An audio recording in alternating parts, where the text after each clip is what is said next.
ओम गण गणपते नमः। अनंत चौदस का व्रत रखने वाली सभी भक्तों को अशोक वेदा चैनल की ओर से हार्दिक शुभकामनाएं। आपका जीवन मंगलमय हो। आप सभी की मंगल कामना के साथ आज आप सुनेंगे अनंत चौदस की संपूर्ण कथा। तो आप सभी को इस श्रद्धा भाव से पूरा सुनिएगा और ज़्यादा से ज़्यादा विष्णु भक्तों में शेयर कीजिएगा। साथ ही साथ अशोक वेदा चैनल को सब्सक्राइब करके अपना प्यार और सहयोग बनाए रखिए। कथा शुरू करने से पहले कमेंट बॉक्स में श्री हरि विष्णु के अनंत स्वरूपों की जय हो जरूर लिखिए। तो प्रेम से बोलिए गणेश जी भगवान की जय हो, श्री हरि विष्णु के अनंत स्वरूपों की जय हो। पहली कहानी गणेश जी महाराज की, बोलिए गणेश गजानन की जय हो। एक समय की बात है, एक नगर में बुढ़िया माई रहती थी। वह गणेश जी की परम भक्त थी। वह रोजाना मिट्टी के गणेश जी की पूजा किया करती थी, लेकिन जब भी वह मिट्टी का गणेश जी बनाती तो पूजा करते समय पानी की वजह से वह रोजाना गल जाता था। बुढ़िया माई के मन में बहुत ही श्रद्धा, प्रेम और अटूट विश्वास था। वह चाहती थी कि मैं ऐसी प्रतिमा बनाऊं जो कभी खराब ना हो, क्योंकि वह समय के साथ बूढ़ी हो चली थी।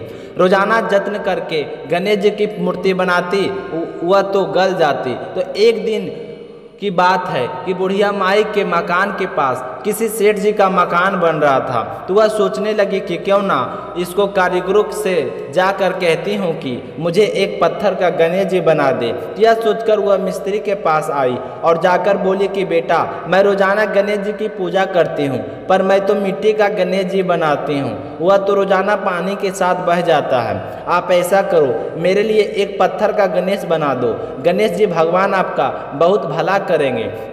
तो मिस्त्री कहने लगे कि माँ, जितनी देर तक हम तुम्हारे मूर्ति में बनाने में लगाएंगे उतनी देर हम दीवार नहीं बना लेंगे। इतना समय नहीं है कि हम बच्चों की तरह खिलौने लेकर बैठ जाएं। तो यह सुनकर बुढ़िया को बड़ा ही गुस्सा आया। वह बोले कि भगवान करे तुम्हारी यह दीवार कभी भी पूरी ना हो। यह कहकर बुढ़िया माई जी गणेश जी के स्मरण करती हुई उदास मन से अपने घर लौट आई और फिर मिट्टी का गणेश जी बनाए और पूजा पाठ में व्यस्त हो गई। उधर वह अब कारीगर दीवार बनाए तो दीवार तो टेढ़ी हो जाती।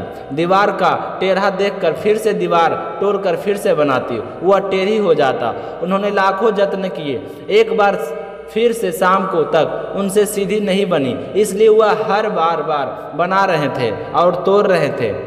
शाम जब हो गई, शाम को जब सेठ जी आए तो और कहने लगी कि क्या मैं आपको मजदूरी नहीं देता, आपने अभी तक कोई काम नहीं किया है। तो एक मिस्त्री कहने लगे कि सेठ जी क्या बताएं, हम तो सुबह से दीवार बना रहे हैं, इसी दीवार के नींव लगाई थी, लेकिन यह सीधी नहीं बन रही है। जितने भी मैं कोशिश कर रहा हूँ, बीच में आते आते टेढ़ी हो जाती है। सेठ जी बोले कि क्या आप मिस्त्री नहीं हो, पहली बार काम कर रहे हो, ऐसा क्यों हो रहा है, मुझे बता क्यों रहे हो। मिस्त्री तुम हो या मैं हूँ। तभी उनसे एक मजदूर कहने लगा कि सेठ जी, आज सुबह एक बुढ़िया आई थी, उसने मुझे कहा था कि मुझे पत्थर का गणेश जी बना दो। हमने सोचा कि पत्थर का गणेश जी बनाएंगे तो काफ़ी समय बर्बाद हो जाएगा, तो क्यों ना इतनी देर में हम दीवार बना लेंगे। तो हमने उस बुढ़िया माई को गणेश जी बनाने से मना कर दिया। बस तभी से इसी दीवार को लेकर बैठे हैं, यह तो बनने का नाम नहीं ले रही है। तो सेठ जी बुढ़िया के घर गए और आवाज़ लगाई। बुढ़िया माई बाहर आई तो सेठ जी ने उन्हें प्रणाम करके कहा कि माँ जी, आपको पत्थर का गणेश जी चाहिए। तो बुढ़िया कहने लगे कि हाँ सेठ जी, मुझे पत्थर का गणेश बनवाना था, मैं तो मिट्टी का बनाती हूँ, वो तो पानी के साथ बह जाता है, सुबह के समय के साथ आँखों में भी कम दिखाई देता है, और मुझे ठीक से ना तो मूर्ति बनती है और ना ही फिर मुझसे पूजा होती है, पर आप मुझसे क्यों पूछ रहे हो। तो सेठ जी कहने लगे कि माँ जी, आपको पड़ोस जो मकान बन रहा है वह मेरा ही मकान है, आप मुझसे बोल देते पत्थर का क्यों, मैं तो सोने का गणेश जी बनवा दूंगा, क्योंकि आप मेरे माँ समान हैं। भक्ति करना बहुत अच्छी बात है, इतनी उम्र होने के बाद भी आप अपना ध्यान गणेश जी में लगाए रखती है, देखकर मुझे बहुत ही अच्छा लगा, पर आपको एक बात मेरी माननी होगी। तो बुढ़िया माई कहने लगी कि कहो क्या बात है। तो सेठ जी कहने लगे कि माँ जी, आज सुबह से मेरे मकान का दीवार सीधी नहीं बन रही है, लाखों जतन करने के बाद भी वह टेढ़ी हो जाती है, आप आशीर्वाद दीजिए तो वह दीवार सही बन जाएगा। तो बुढ़िया ने सेठ जी को आशीर्वाद देते हुए कहा कि जाओ बेटा, हमेशा खुश रहो, तुम्हारे सारे कार्य सफल हो। तो सेठ जी गए और दूसरे दिन जैसे ही मिस्त्री और मजदूर वहां आए तो देखा जो दीवार रात को टेढ़ी थी वह सीधी हो गई है। तभी सेठ जी वहाँ पर आए और गए तो मजदूर कहने लगे कि सेठ जी देखो चमत्कार हो गया है, यह देखो रात को जो टेढ़ी दीवार छोड़कर हम सब गए थे वह अपने आप सीधी हो गई है। तो सेठ जी कहने लगे कि यह सब गणेश जी का चमत्कार है, आपने गणेश जी का अपमान करके अच्छा नहीं किया है। आज के बाद आप सभी गणेश जी को याद करके ही अपना काम शुरू करें। सारे कहने लगे कि सेठ जी जैसी आपकी आज्ञा, और मिस्त्री और मजदूर अपने कामों पर लग गए। सेठ जी सोने की मूर्ति लेकर बुढ़िया माई के पास आई और उन्हें प्रणाम करके चरण स्पर्श किए और कहें कि माँ जी यह लो आपका सोने का गणेश जी। यह कहते हुए सेठ जी ने गणेश जी की मूर्ति बुढ़िया माई के हाथों में दे दी, जिसे देखकर वह बुढ़िया माई बहुत ही प्रसन्न हुई और सेठ जी को ढेरे आशीर्वाद देने लगी। बूढ़ी माई का आशीर्वाद पाकर सेठ जी बहुत ही खुश हुए और फिर गणेश जी भगवान का पूजन करने लगा। सेठ जी की पूजा में इतनी श्रद्धा भक्ति हो गई, जब तक वह गणेश जी की पूजा नहीं करता था, उन्हें भोग नहीं लगाता था, तब तक वह कोई अन्य काम नहीं करता था और ना ही भोजन करता था। यह बात सेठानी को बिल्कुल भी अच्छा नहीं लगती थी। एक दिन उसे यह देखकर बहुत ही गुस्सा आ गया। वह सोचने लगी कि जब तक गणेश जी की पूजा नहीं होती है तो कोई काम पूर्ण नहीं होता है, पर गणेश जी की पूजा मुझे बिल्कुल भी अच्छी नहीं लगती। कभी पत्थरों में भी भगवान होते हैं जो इस तरह बावले होकर रोजाना पूजा पाठ में लगे रहते हैं, मुझे कुछ ना कुछ करना होगा। तो यह सोचती हुई सेठानी एक दिन मूर्ति को छुपाकर बगीचे में ले गई और गड्ढा खोदकर गाड़ दिया। सेठ जी करके आए तो मंदिर में मूर्ति ना पाकर वह बड़े ही दुखी हुए और इधर उधर देखने लगे कि मूर्ति कहाँ गई। सेठानी चुपचाप उन्हें देखते रही पर बोलकर कुछ भी नहीं बताया। मूर्ति की तलाश में सेठ जी सारा दिन हैरान परेशान रहे, ना कुछ खाया ना पिया, ना दुकान पर गए, कोई काम नहीं किए और सारा दिन रटते रहे, ना जाने मूर्ति कहाँ गई है, ना जाने गणेश जी की मूर्ति कहाँ गई है। तो इसी तरह भूखे प्यासे सेठ जी शाम को सो गए। तो इतनी श्रद्धा भक्ति देखकर गणेश जी बहुत ही प्रसन्न हुए। सेठ जी के नींद में एक सपना देखेंगे जिसके अंदर एक चूहा जा रहा था, उसके मुंह में एक लड्डू दबाया था। वह लड्डू को लेकर बगीचे में जाता है और एक जगह गड्ढा खोदकर उसमें लड्डू गिरा देता है। तभी सेठ जी की अचानक से नींद खुल गई। वह तुरंत उठकर बगीचे में गए और उस जगह को खोद कर देखा तो वहाँ पर गणेश जी की मूर्ति दबाई हुई पड़ी थी। तो यह देखकर सेठ जी बहुत ही प्रसन्न हुए और कहने लगे कि गणेश जी तो मिल गए, गणेश जी मिल गए। और जल्दी से लाकर अपन पहले स्नान किए और फिर गणेश जी को मंदिर में बैठाकर पूजा करने लगे। घंटी की आवाज़ सुनकर सेठानी की नींद टूट गई। उसने आकर देखा कि सेठ जी तो पूजा कर रहे हैं और जो मूर्ति उसने बगीचे में दवाई थी वह सेठ जी को सामने यह देखकर वह तो हैरान हो गई। जैसे ही सेठ जी ने पूजा समाप्त की और खड़े होकर बाहर आए तो सेठानी ने उनके पैरों पकड़ लिए और कहने लगे कि स्वामी मुझसे गलती हो गई है, इस मूर्ति को मैंने ही ले जाकर बगीचे में दफनाया था। आपको कैसे पता चला कि यह मूर्ति बगीचे में है? तो सेठ जी ने अपने सपने वाली बात सेठानी को बताई। तो यह चमत्कार सुनकर सेठानी के मन में भी श्रद्धा भक्ति जाग गई और उसी दिन से सेठानी और सेठ जी के साथ मिलकर गणेश जी की पूजा करने लगी। बोलिए गणेश जी महाराज की जय हो। एक बार महाराज युधिष्ठिर ने राजयज्ञ किया था। उस समय यज्ञ मंडप का निर्माण सुंदर तो था ही और अद्भुत भी था।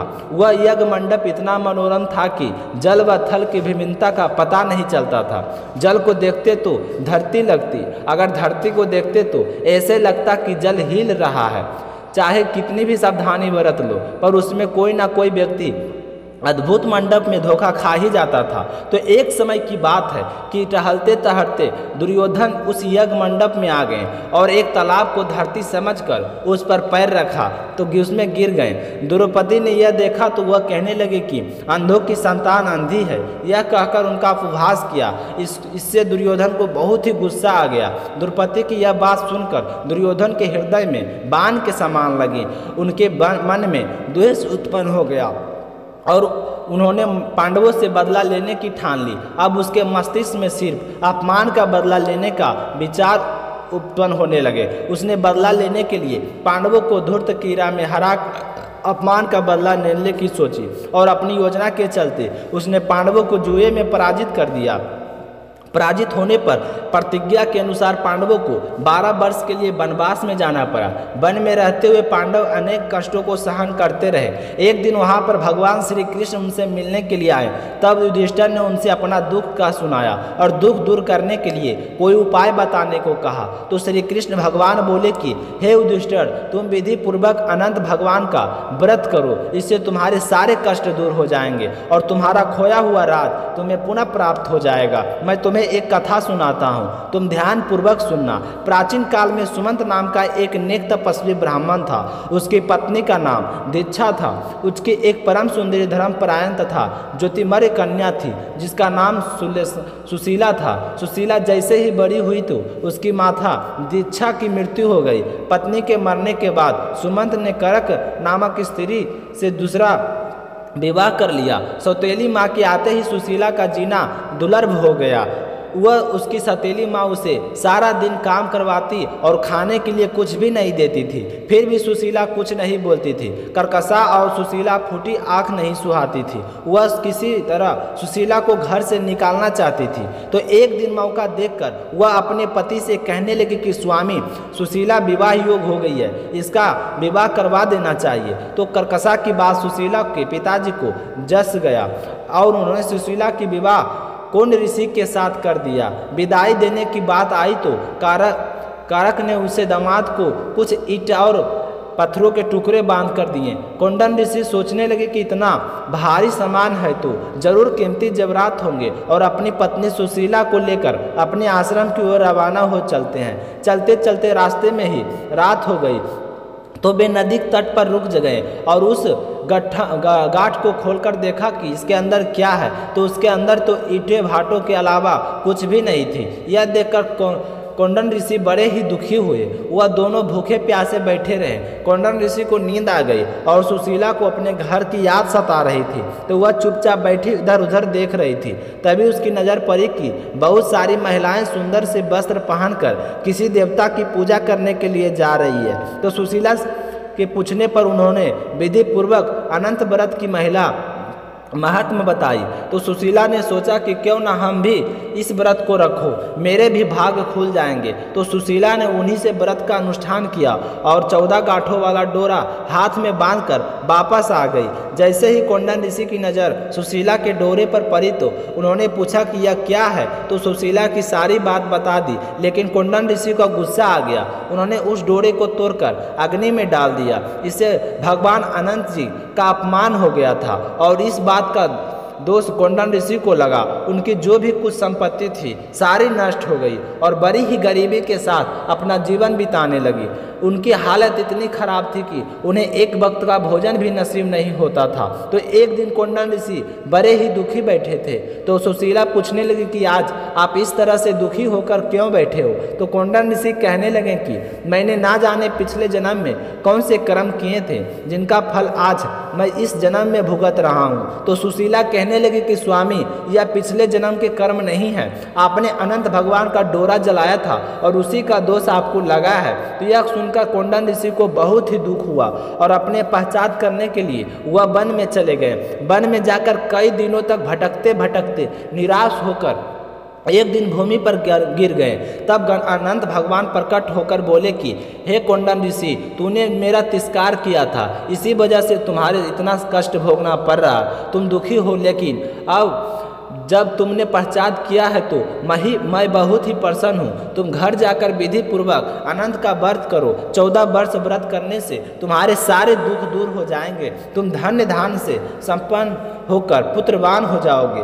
तो कुंडन ऋषि यह जानकर बहुत ही खुश हुए और खुशी खुशी अपनी पत्नी सुशीला के पास आकर सारी बात बताई। तो उसी साल से कुंडन ऋषि और सुशीला ने अनंत के व्रत करने शुरू कर दिए, जिसके प्रभाव से उनके सारे कलेश से मुक्ति मिल गई। इस तरह श्री कृष्ण ने युधिष्ठिर से कहा कि तुम भी अनंत चौदस का व्रत करो, इसके प्रभाव से तुम्हारे सारे कष्ट दूर हो जाएंगे। तो श्री कृष्ण जी की आज्ञा से युधिष्ठिर ने भी अनंत भगवान का व्रत किया और व्रत के प्रभाव से पांडव महाभारत में युद्ध में विजय हुए तथा चिरकाल तथा राज करते रहे। जो भी व्रत रखकर इस व्रत कथा को सुनता है उसके सारे मनोरथ पूर्ण होते हैं। बोलिए अनंत भगवान की जय हो।